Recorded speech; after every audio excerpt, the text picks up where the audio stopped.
আমি আপনাকে বলবো, যখন কোনো আপনার সমস্যা সমাধান হচ্ছে না, রিপোর্ট করছে, রিপোর্টে যখন ধরা পড়ছে না, সেই ক্ষেত্রে আপনি কোরআন শরীফের দুটো সূরার দম আপনি আপনার শরীরে করেন। 41 বার সূরা ফালাক পড়েন, 41 বার সূরা নাস পড়েন, পরে আপনার শরীরে ফু দেন। আপনারা দেশ এবং দেশের বাইরে পৃথিবীর যে যে প্রান্ত থেকে দেখছেন, আশা করি আপনারা সকলে ভালো আছেন, সুখে আছেন, শান্তিতে আছেন। আমি আপনাদের দোয়া, আল্লাহ পাকের রহম, আল্লাহ পাকের করুণা, আল্লাহ পাকের মেহেরবানিতে অনেক ভালো আছি। তো সুপ্রিয় দর্শক, অনেক মানুষের রিকোয়েস্টে আজকে একটা নতুন ভিডিও, যে সমস্যার বিষয়টা আলোচনা করব, খুবই গুরুত্বপূর্ণ এবং খুবই ইম্পর্টেন্ট একটা বিষয়। কারণ প্রত্যেকটা মানুষের দৈনন্দিন জীবনে এক একটা সমস্যা সম্মুখীন তার হতে হয় বা সমস্যা আসবে। তার মধ্যে থেকে সব থেকে যে বড় সমস্যা, আপনি বড় রোগগ্রস্ত হয়েছে, যে রোগগ্রস্তর জন্য আপনি অস্থির হয়ে যাচ্ছেন, আর অস্থিরতার জন্য আপনি বহু ডাক্তার কবিরাজ আপনি দেখিয়েছেন এবং বহু টাকা আপনি ব্যয় করেছেন, বহু ডাক্তারখানায় আপনি ডাক্তারের চিকিৎসা নেওয়ার জন্য গিয়েছেন, বহু রিপোর্ট আপনাকে করানো হয়েছে, আর এই রিপোর্ট করাতে গিয়ে বহু টাকা আপনার খরচ হয়েছে, কিন্তু সেই রিপোর্টে আপনার কোনো সমস্যা ধরা পড়েনি। তাহলে আপনার সমস্যা যদি ধরা না পড়ে, তাহলে এবার আপনি বলেন, আপনি কেন এতটা রোগগ্রস্ত হয়ে কেন পড়লেন? আপনার এই রোগটা কেন ফুটে বার হচ্ছে না? আপনার এই সমস্যাটা কেন সামনে ধরা পড়ছে না? কেন রিপোর্টে সেগুলো আসছে না? আপনি তো বড় মুসিবত আর টেনশনের ভিতর দিয়ে বসবাস করছেন যে আমার শরীর অসুস্থ, কিন্তু রিপোর্টে ধরা পড়ছে না।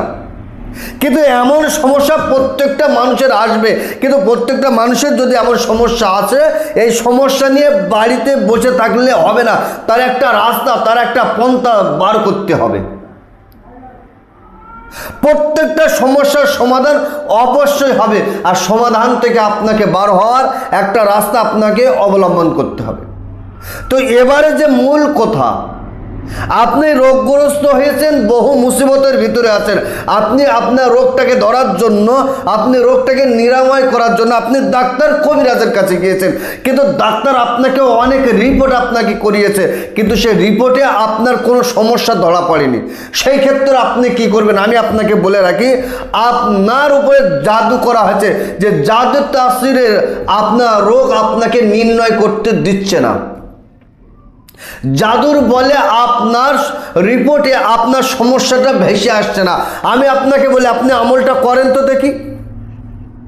আল্লাহ পাকের কালামের পাওয়ার আর ক্ষমতা আপনি দেখেন। কোরআন শরীফের দুটো সূরা, কুল আউযু বিরাব্বিল ফালাক আর কুল আউযু বিরাব্বিন নাস, দুটো সূরা আছে, সূরা ফালাক আর সূরা নাস।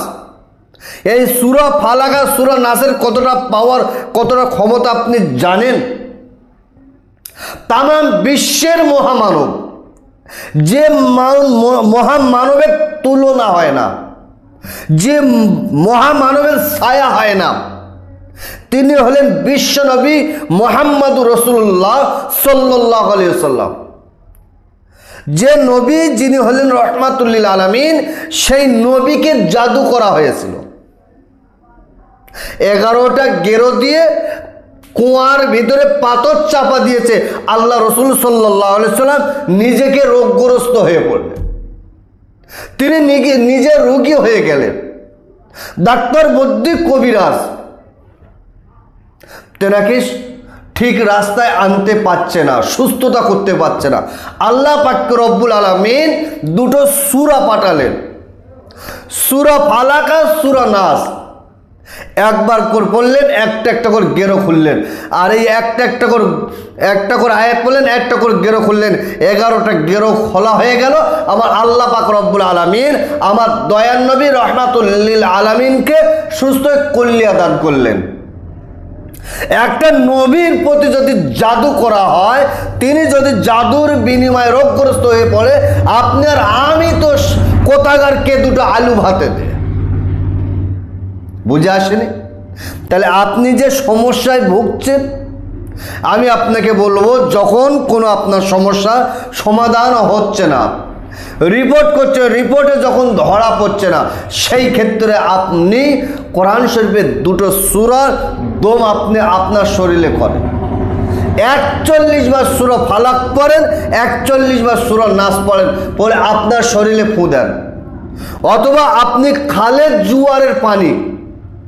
জোয়ারের পানি একত্রিত করেন, সূরা মুজাম্মিল 3 বার পড়েন, ওই পানিতে ফু দেন, দম করেন। আর সূরা ফালাক আর সূরা নাস আপনি 41 বার পড়েন আর পানিতে দম করেন, দম দেন, ওই পানিটা দিয়ে আপনি গোসল করেন, আপনি আপনার শরীরে দম দেন।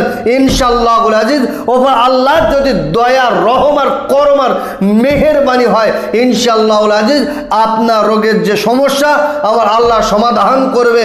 আপনার যে রোগটা রিপোর্টে ধরা পড়ছে না, আপনি আমলটা করার পরে, কাজটা করার পরে আপনি রিপোর্ট করেন, ইনশাআল্লাহুল আজিজ আপনার যে সমস্যাটা হয়েছে রিপোর্টে অবশ্যই ধরা পড়বে। এটা হলো আমার আল্লাহ পাকের কালামের মুজিজা, এটা হলো আমার আল্লাহ পাকের কালামের পাওয়ার। তো সুপ্রিয় দর্শক, আমি আপনাকে বলবো আপনি এই আমলটা নিজে করেন, করে আপনি নিজে পরীক্ষিত হন। তো সুপ্রিয় দর্শক, ভিডিও লম্বা চলে নয়, ভিডিওটা এই পর্যন্ত সমাপ্ত করছি। ভালো থাকবেন, সুখে থাকবেন, শান্তিতে থাকবেন, আমার জন্য দোয়া করবেন। আসসালামু আলাইকুম ওয়া রাহমাতুল্লাহি।